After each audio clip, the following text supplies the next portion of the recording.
दोहा के metro station पर 6 दिरहम का डे पास मिलेगा। ओह, दिरहम नहीं, कतरी रियाल।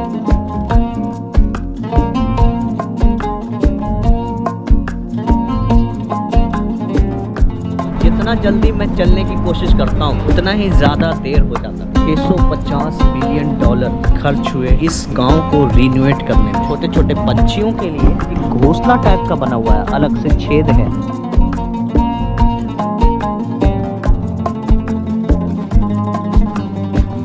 स्वागत है आप सबका एक और नई वीडियो में। चलो तो सबसे पहले मैं जाता हूँ इंडियन एम्बेसी। मुझे वहाँ कुछ काम है और 2-4 एम्बेसी और है जहाँ पे मुझे काम है। वहाँ पहुँच के क्या कुछ होगा हम आपको बताएंगे। तो जितना जल्दी मैं चलने की कोशिश करता हूँ उतना ही ज़्यादा देर हो जाता है। तो फिलहाल DECC एक मेट्रो स्टेशन है। अगर आपको इंडियन एम्बेसी आनी है आपको इसी मेट्रो स्टेशन पर उतरना होगा। यहाँ से 2 किलोमीटर का रास्ता है, जो कि या तो आप पैदल तय करें या फिर कोई सवारी लें। यहाँ तो रिक्शा, टोटो, टेम्पू वगैरह नहीं चलता दादा। दुनिया में गिने चुने देश हैं जहाँ पे टेम्पू, रिक्शा या छोटे छोटे चीज़ें चलती हैं, अदरवाइज और कहीं नहीं। यहाँ पे इलाका कुछ ऐसा है, ऊंची ऊंची इमारत है, बिल्डिंग है। एनीवे, फिलहाल मैं अपने मंजिल की तरफ चलता हूँ क्योंकि एम्बेसी का टाइम बंद हो जाएगा। एम्बेसी के पास आ चुका हूँ। ये इंडियन एम्बेसी की देख रहे हैं, ये दीवार है। इंडिया जाने के लिए कितनी भीड़ है, देख रहे हो, देखिए सामने आप। इंडियन एम्बेसी से झंडा लेने के लिए बहुत लंबी चौड़ी प्रक्रिया होती है। बहुत लोगों ने पूछताछ किया, कहाँ से हो, क्या किया, कितने दिन से यात्रा कर रहे हो, वगैरह वगैरह, बहुत सारे सवाल, और जिसके मैं सारे सवालों के जवाब देते रहा। अंत में मुझे झंडा तो मिल गया और थोड़ा बहुत प्यार भी मिला। इंडियन एम्बेसी के बाद हम आ गए थे कुवैत एम्बेसी, कुवैत का वीज़ा लेने के लिए कि हमें कुवैत का टूरिस्ट वीज़ा दो। तुम्हारी वीज़ा पॉलिसी इतनी टफ है ना, हम अमेरिका का वीज़ा ले लेंगे लेकिन कुवैत का वीज़ा नहीं ले पाएंगे। नहीं, आपने गलत जानकारी प्राप्त की है। कुवैत का वीज़ा बहुत आसान है। कैसे आसान है, क्या कुछ करना पड़ेगा, क्या प्रोसीजर है, हम सारी बात समझेंगे, जानेंगे। आपको कभी और किसी वीडियो में ये बातें बताएंगे कि कुवैत का टूरिस्ट वीज़ा कैसे हासिल कर सकते हैं। That's it। मेरा आधा दिन तो एम्बेसी में ही ख़राब हो गया। फिलहाल कतर की राजधानी दोहा का आनंद लीजिए। फिलहाल मैं आ चुका हूँ कतारा विलेज में। कतारा विलेज एक ऐसा विलेज है जो इस देश की कहानी दर्शाती है, लाइक हिस्ट्री, ज्योग्राफी और भी बहुत कुछ। तो चलिए यहाँ पे क्या कुछ है। इस पुराने भवन को नए तरीके से बनाए गए हैं और इसमें कुछ नई झलकियां डाल दी गई है। पहले ज़माने में लोग इस तरह के घरों में रहते थे। पुराने घर हैं, नया लुक दे दिया जिससे देखने में अच्छा लगने लगा। देखते ही देखते टूरिस्ट प्लेस में कन्वर्ट हो गया।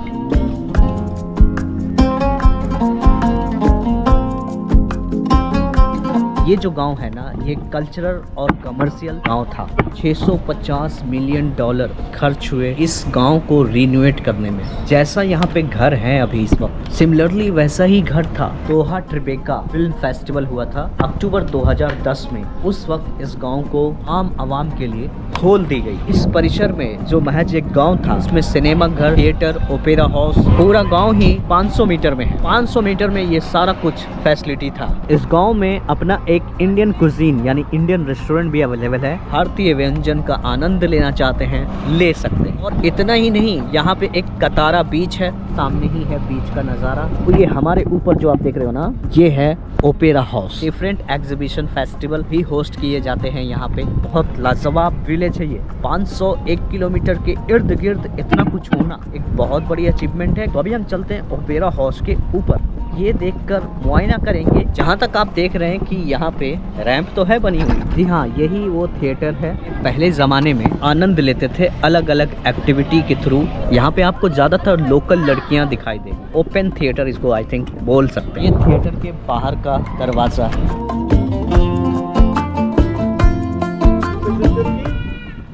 Not yet. Not yet. After some time. Yes, to start there next time. तुर्की से बहुत कॉल आ रहा है यार जाने के लिए। चलो भाई, तुर्की चलेंगे इंशाअल्लाह ज़रूर।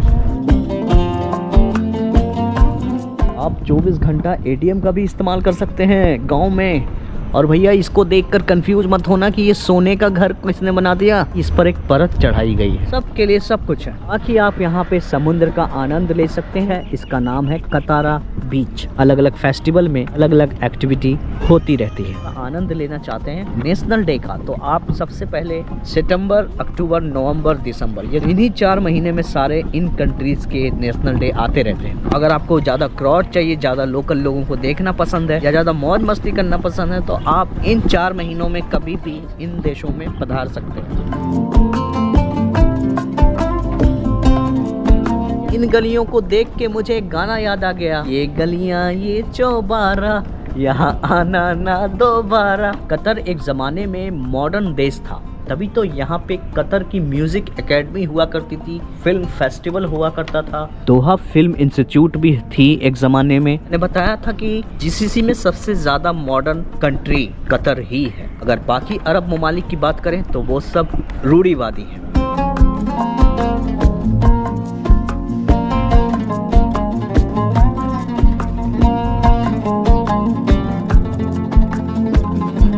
ये था कतारा कल्चरल विलेज का नज़ारा। वीडियो अगर अच्छा लगा तो लाइक शेयर सब्सक्राइब ज़रूर कीजिए। कतारा कल्चरल विलेज का सिंबल।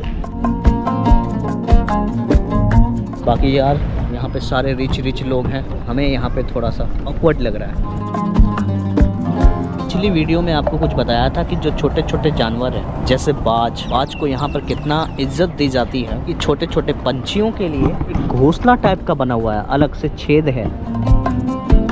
पूरे जीसीसी कंट्रीज में कंस्ट्रक्शन का काम होता है, बड़ी ही बारीकी से होता है और एक एक चीज सख्ती के साथ काम होता है। बताया जाता है कि तुम अपने देश की तरह काम मत करना जैसे तुम्हारे देशों में होता है। यानी उनको भी पता है कि हमारे देशों में किस तरह का काम होता है, लेकिन उनको एक धमकी भी दी जाती है कि अगर तुम अपने देश की तरह यहाँ पे काम करोगे, रोड रोलर तुम्हारे ऊपर ही चढ़ा दिया जाएगा। फिर कभी भी वो आदमी इस देश में या इस पूरे जीसीसी कंट्रीज में आने के लिए एलिजिबल नहीं होगा।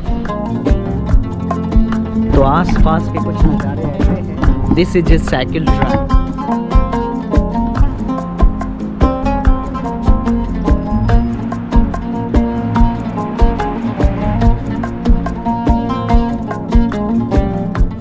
ये हम आ गए कॉर्निश में। समुद्र का किनारा है, जैसे अपने यहाँ मुंबई में मरीन ड्राइव है, इसके आसपास ऊंची ऊंची मीनार है। इस तरह की बोट देख रहे हैं ना, ये आपको दोहा के कॉर्निश इलाके में, तो यहाँ पे आप आके 20 रियाल दे के आप 20 मिनट तक इस पूरे एरिया का बोट राइड कर सकते हैं।